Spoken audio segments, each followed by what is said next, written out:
I'll bet that you're here for the same two reasons that I am. One, you care deeply about wildlife, and two, you want to learn everything you can about the things that impact wildlife conservation. After all, wildlife belongs to you.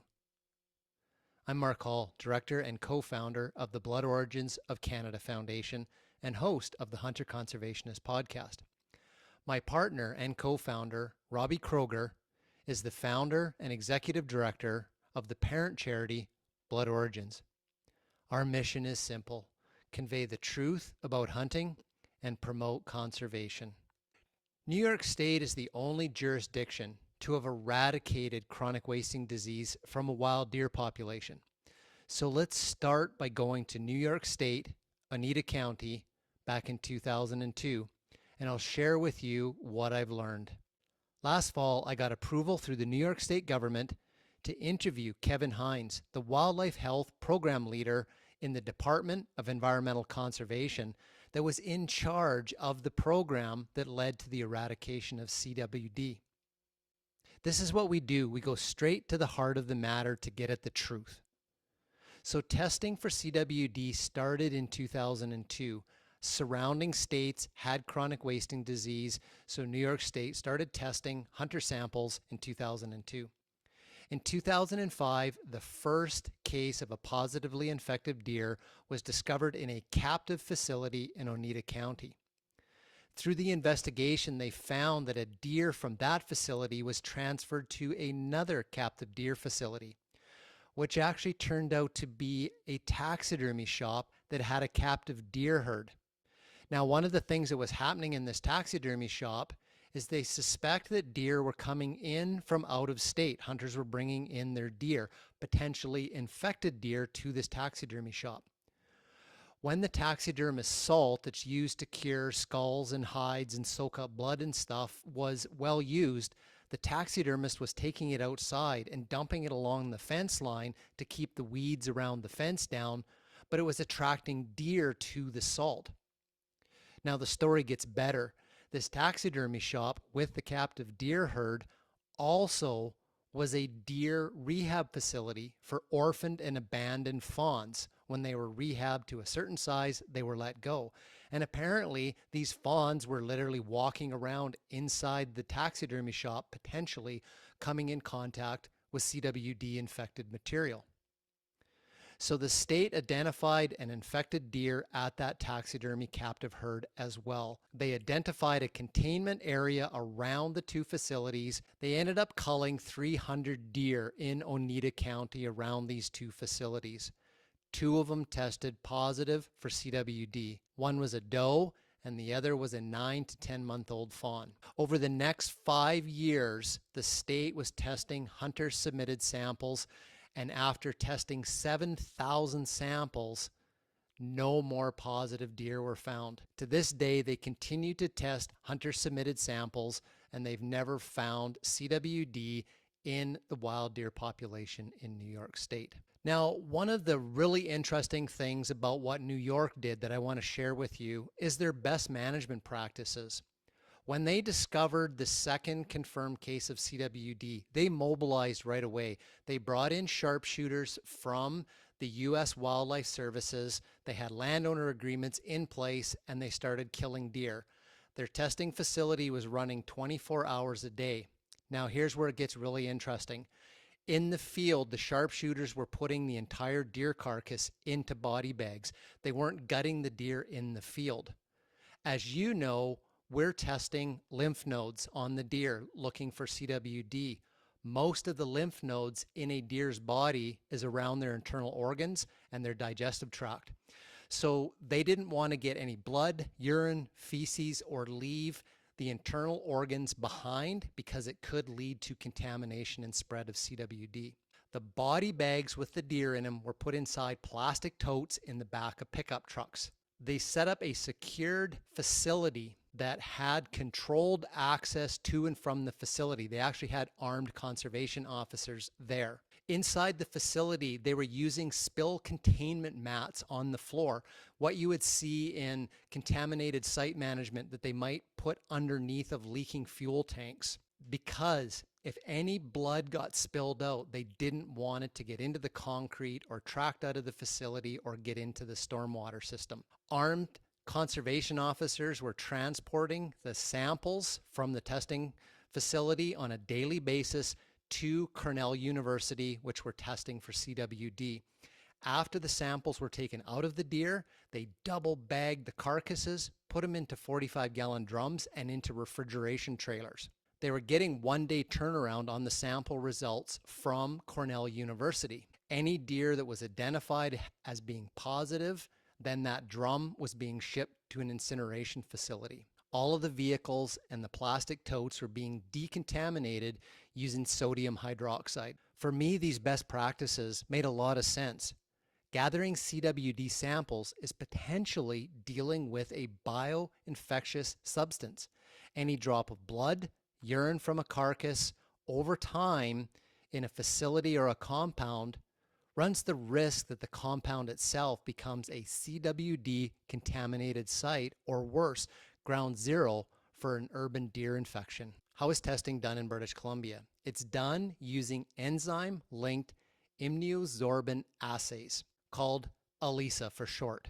Biorad TCs are just the patented name of the company in the United States that Canada and British Columbia buys these ELISA test kits from. Now, this is a great method, very accurate, and it's been approved by governments all over the world and agencies including the USDA, the Canadian Food Inspection Agency, and the BC Animal Health Centre, which is where the CWD samples from BC go. We recorded this podcast last fall with Dr. Peter Larson and Mark Schwabenlander from the University of Minnesota. This is where this journey started for me, looking at the state of CWD science. In 2019, the Minnesota legislature came to the university and said, we need a better method of testing for CWD. Hunters are having to wait weeks and weeks, and there's no live animal testing. So the scientists came back to the government and pitched this idea. They said, we think with some research, we might be able to leverage the diagnostic tools that are used in human prion research and make it work for CWD diagnostics and surveillance. The Minnesota government said, it's a moonshot, let's do it. And they invested $2 million in 2019 into the university's research center. By the end of 2019, the researchers had confirmed, yes, they can use the technology from human prion diagnostics like Alzheimer, Parkinson's, and Creutzfeldt-Jakob disease to confirm CWD in the environment and in animals. So this is the public presentation that Dr. Larson and Mark use when they're working with state agencies who are looking to expand their CWD surveillance tools. So the white slides are theirs. The color ones are ones that I've added to add additional pieces to this story. Now, the goal of their talk is the same as my talk. I want to provide high-level information on the new tools that can be leveraged for additional CWD surveillance. These new tools are being currently implemented in the United States on the ground, and scientists at the university have been helping state agencies for the last 4 years enhance their CWD surveillance programs. Now, one of the things I've really learned about CWD management, it is about finding infected deer, but a large part of it is about reducing the contamination of prions on the landscape. Prions can stay alive in the soil for up to 15 years. So the longer it takes for us to detect it and remove infected animals, the larger this prion load gets in the environment, which then is reinfecting deer for generations. One of the challenges of CWD surveillance is something called the diagnostic and surveillance lag. That's just the time that it takes for prions to accumulate to enough level in the deer's body that the testing methods can actually detect an infected deer. When a deer is infected on day 0 with CWD, within 60 to 90 days, that deer can start shedding those prions and infect other deer. But it takes time for those CWD prions to build up in some of the deer's tissues, so methods like the ELISA method can actually detect an infected deer. That can be up to 3 to 4 months after the initial infection of a deer. Some of the research based on genetic differences of deer are actually showing that it can be upwards of a year or more before enough concentration of the CWD prion shows up in the deer that the ELISA method can actually accurately detect a positively infected deer. Several research papers have identified that the ELISA method has limited values in the very early stages of a new CWD outbreak, before the deer start dying. That's why prion scientists actually differentiate between a result that is non-detectable, CWD was not detected in a sample, versus the sample being negative. And that's reinforced in this Canadian Food Inspection Agency brochure on CWD. While negative test result does not guarantee that an individual animal is not infected with CWD. So this diagnostics and surveillance lag.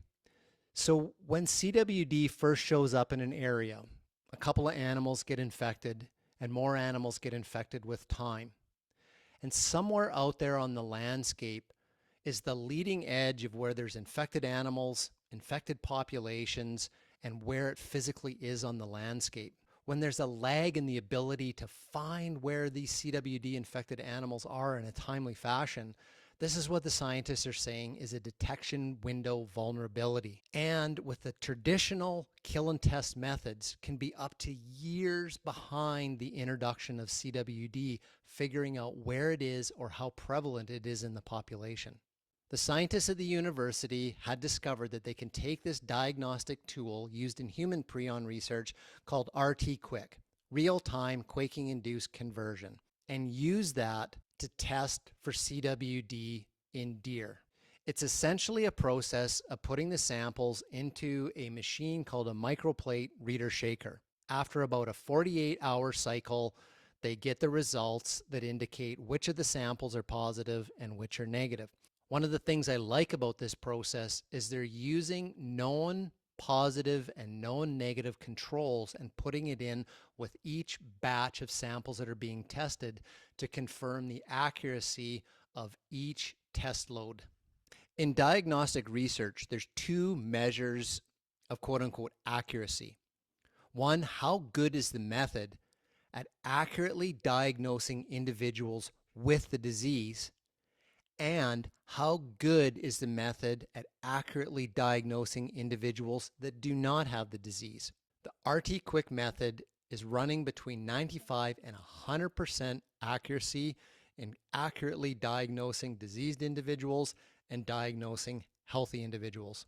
The RT-QuIC method has not been validated by the USDA as an approved regulatory CWD test. That does not mean that the RT-QuIC method is not accurate, is not reliable, or it's questionable. It just means it hasn't been approved yet as a regulatory test. The University of Minnesota has 20 of these microplate shakers in their lab, and they're currently running about 1,300 samples a week through their system, and that's not running at maximum capacity. So how are the scientists taking this RT-QuIC method and using it to address this detection vulnerability, this lag time in identifying where CWD is on the landscape? Well, to answer that, let's first look at what parts of a deer can be tested. Lymph nodes and tonsils and brain are the only tissues from an animal that can be tested using the ELISA method. All of these other parts and products from a deer can be tested using the RT-QuIC method. Saliva has shaken out in the research to be one of the best indicators of CWD in a deer.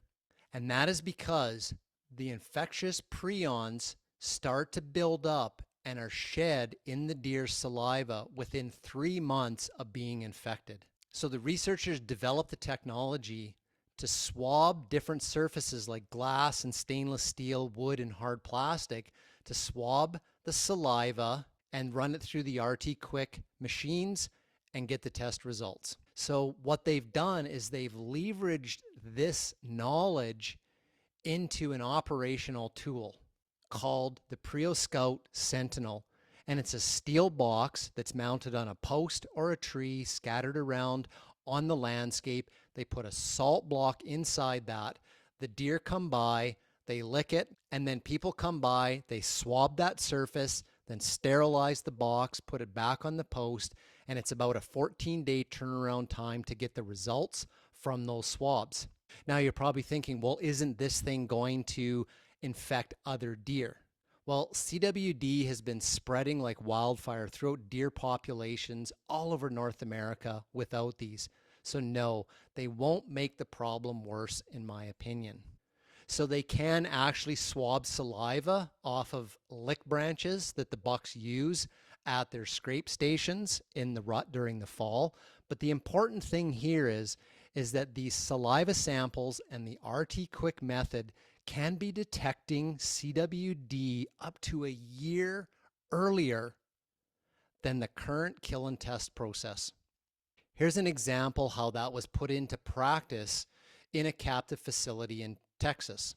So it's a facility that had 70 deer. They put up 15 of these saliva sentinels in the pens. In August of 2023, all of these different bars indicate the amount of prions that individual deer were shedding into the pens. They started using biopsies off of the live deer, testing them and culling the infected deer. And in 10 months, they'd significantly reduced the number of deer and prions that were being shed into the captive facility. So when an infection first shows up and you have late detection, lag times, and no live animal testing and informed culling, you go from this point on the landscape of having low prion contamination to high prion contamination.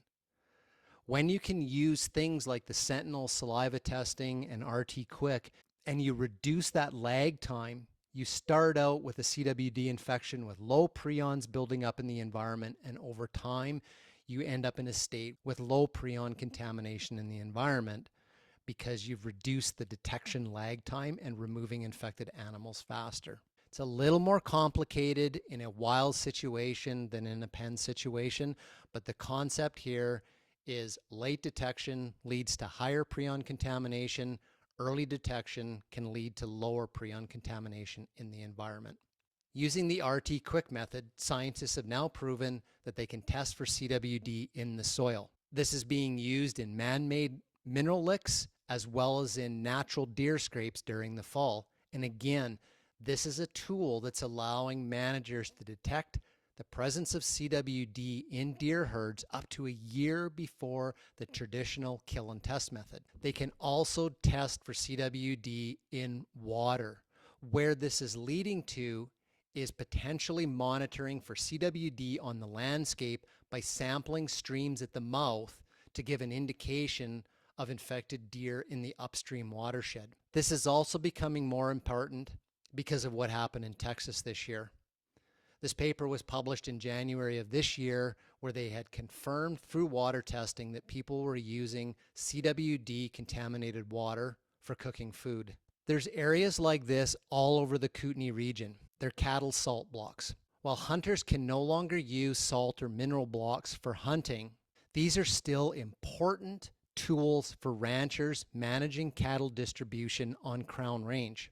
But what we have here is the opportunity to test the soil around these, because these salt blocks attract deer and elk. And we can test the soil and get more data faster about where the leading edge of CWD might be on the landscape. Using the RT-QuIC method, the researchers have been using this in a forensic setting. So RT-QuIC, they can detect CWD on old skulls, through bone marrow, and through dried out old carcasses on the landscape. The ELISA method cannot test bones or skulls. So the last time I was talking to the researchers, I said, this is amazing, because I'm hearing rumors about potential illegal carcass dump sites where hunters have been illegally transporting deer from out of the province, processing the meat and dumping the carcasses. And if we could test those, we should be fencing those off. As well, we have all of these roadside carcass pits where the highways was traditionally taking roadkill deer and putting them in these pit areas. And if there's infected deer got dumped into there years ago, we now have the tools to detect that and fence these areas off. Dr. Larson and Mark said, yeah, this is already being done. The strength of these Sentinel salt block boxes are amazing tools because they can be run by citizen science programs. You put these Sentinels up around the landscape in key locations or on a grid system where deer hang out or where they move. We have the potential through a citizen science program to be monitoring for CWD on the landscape in a very effective method. The 6th positive case of CWD was confirmed in the cull this winter in the town of Cranbrook, BC. But they're not going to be testing again until next fall, 6 to 8 months from now. That's potentially 2 to 3 cycles of deer becoming infected and shedding prions, infecting more deer before we're going to get to a cull and test program again. These Sentinels and salt blocks positioned around the town being monitored by citizens, swabbing and sterilizing these and sending the samples to the lab, getting 14-day turnaround on results is going to significantly fill in the gap of how to determine if there's infected deer in our communities. Just like researchers that use networks of game cameras on the landscape to monitor the movements and locations of wildlife, these PrioScout Sentinels placed around the landscape in a similar fashion using RT Quick is as close as we're ever going to get to real-time chronic wasting disease detection on the landscape. Now, I've been told you can't test fawns. You can't test a deer less than 12 months of age. The university researchers said absolutely, we can test fawns. There's been research done that has shown that infected does can transmit the prions to their fawns after they're born as well as during in utero. But the interesting thing in this paper is the scientists noted that this transfer of prions from mother to offspring may be one of the most underestimated of all aspects of prion disease transfer. A new scientific paper that was published just a couple of weeks ago has proven that they can take the third eyelid from a deer's eye and test it using the RT Quick detection method. In one of the research studies, they found that the RT Quick method was 94% accurate in positively identifying infected deer and 100% accurate in determining which deer weren't infected. Now, they did this thing where they took 5 samples of 5 deer eyelids, the third eyelid, batched them together, and when they did that, they found that the RT Quick method was 100% accurate in detecting if there was an infected deer in that bunch and 100% accurate in detecting if all the deer were healthy. One of the things I like about this is this could greatly speed up the process of getting samples and testing samples off deer. If you're batching 5 deer at a time and they come back negative, you know all 5 deer were negative because the test method is that accurate. If you test 5 samples from 5 individual deer together and find that the result comes back positive, then what they can do is they go back and then test each individual one to find the infected individual. To me, this is an exciting advancement in large-scale testing on the landscape because this process, collecting heads, thawing heads out, and cutting the lymph nodes and the tonsils out, is a fairly labor-intensive and slow process. So this idea of using the eyelids in the RT Quick analytic method could be reducing this lag time of finding where the leading edge of CWD is on the landscape. So I've heard it said that the only way to test for CWD in an animal is the animal must be killed. That's not true. Tissue biopsies, blood, and feces can be used, and they can be tested to a very high degree of accuracy using the RT Quick method and very fast turnaround times.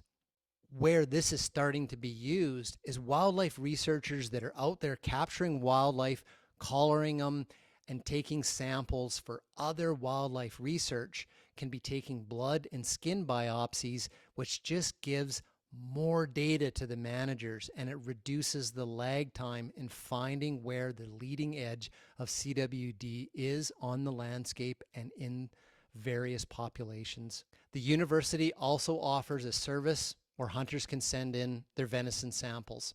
If you want to take control of having informed decisions of when you might want to start consuming your venison from your harvested deer, this is what some hunters in the United States are doing now. It's pretty simple, actually. You take a 1-inch square cube of the venison, you nip a little corner off of it, put it into one of these vials. Then the rest of the cube of meat goes into a little plastic bag.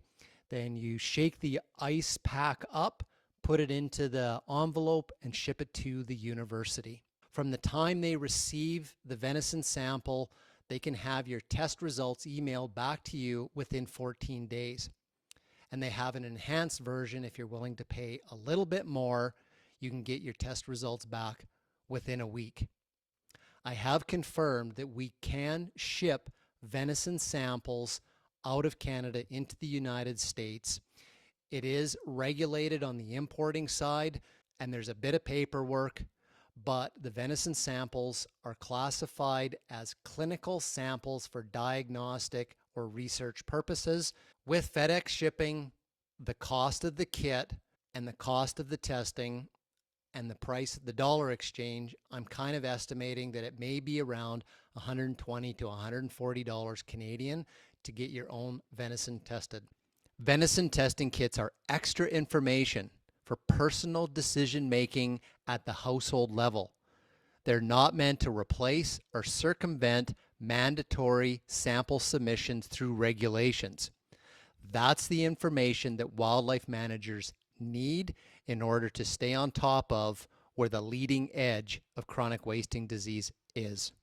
Now, one of the criticisms I have heard about the RT-QuIC method is because it's not approved, there's no guarantee that the testing procedures across various labs using the RT-QuIC analytic method is reliable among labs.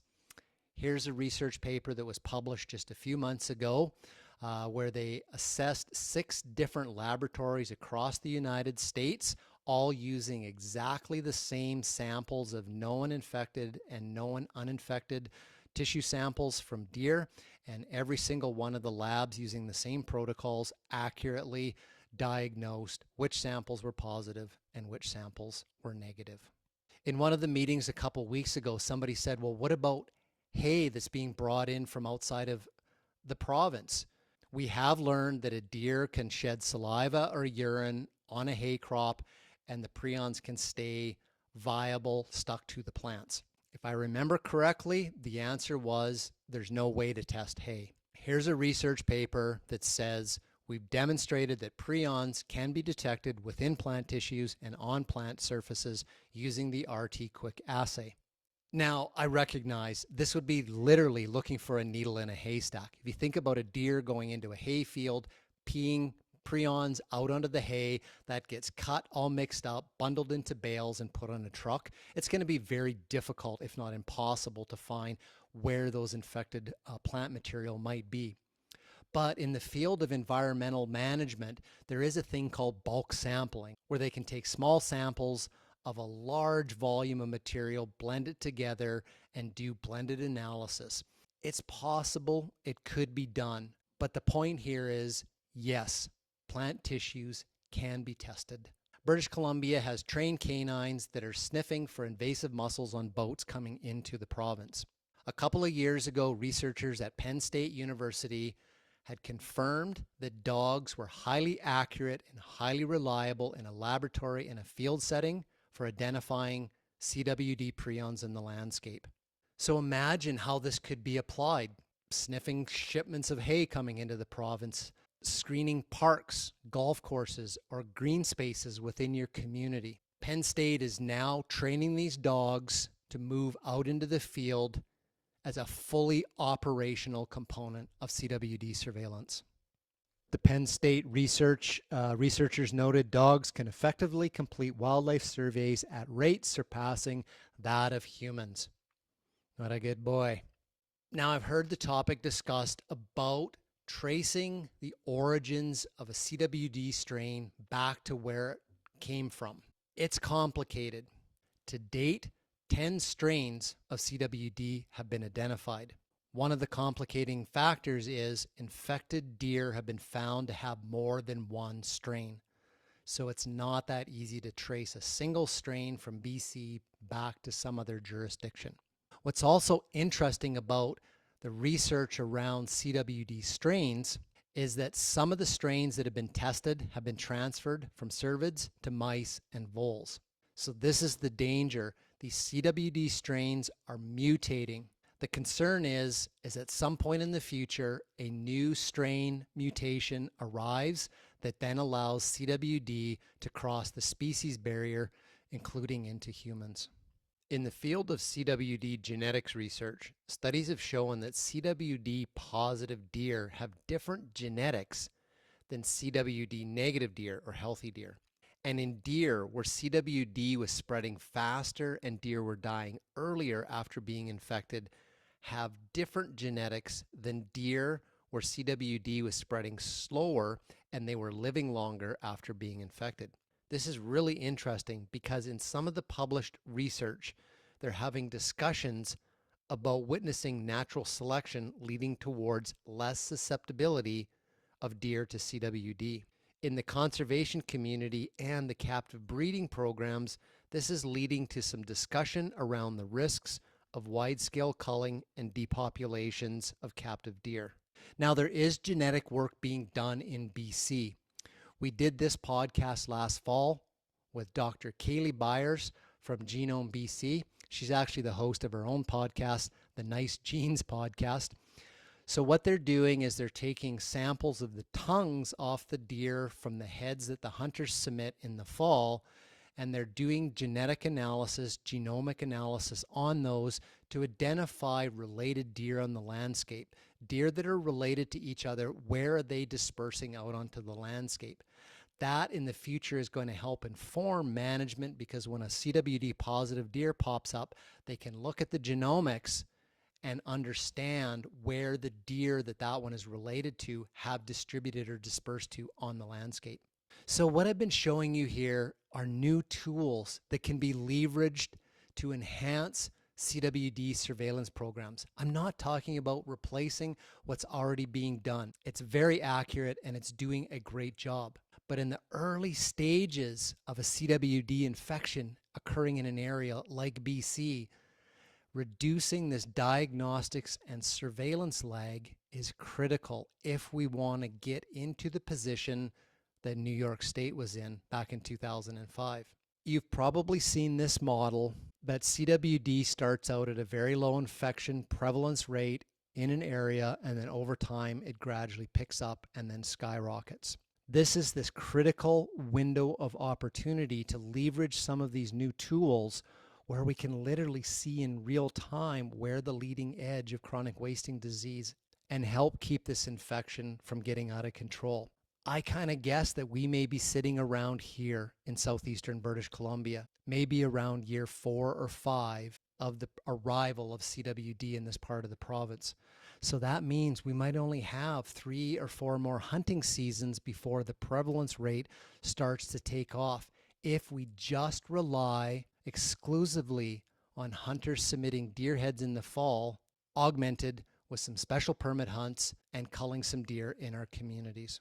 At the end of the presentation, this is just a conflict of interest statement from Dr. Larson and Mark Schwabenlander that basically just says they're co-founders with the university in the Preogen Corporation, which is a spin-off entity from the university that's patented some of these new CWD prion technologies.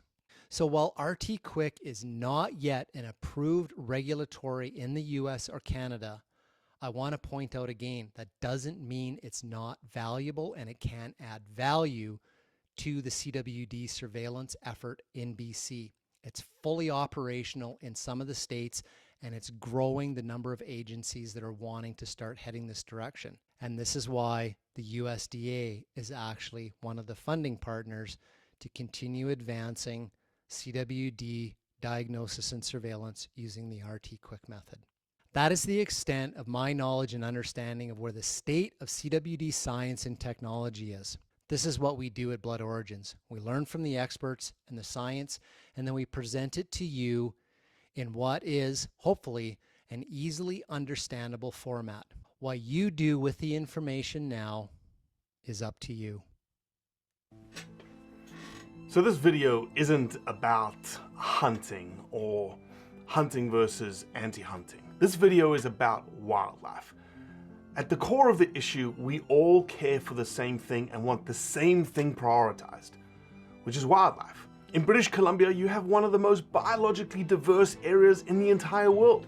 You have more endangered species in British Columbia than anywhere else in Canada. It is worth fighting for. It's worth championing. Wildlife needs you. Wildlife needs a champion, regardless of whether you hunt or you don't hunt. You need to be a champion for wildlife. You need to make wildlife a priority.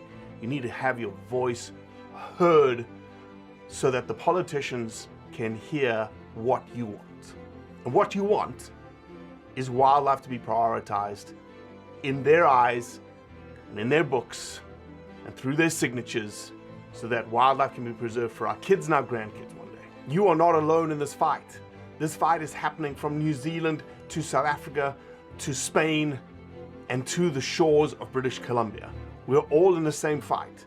You need to empower yourself. You need to empower wildlife through your voice. It's citizens like you from diverse backgrounds, from hunting to conservation to cooking to you name it. You're all coming together in the interest of wildlife. My mission in life, my passion, is to ensure that wildlife is protected. Wildlife comes first. Wildlife is conserved. And I need you. I desperately need you to do the same.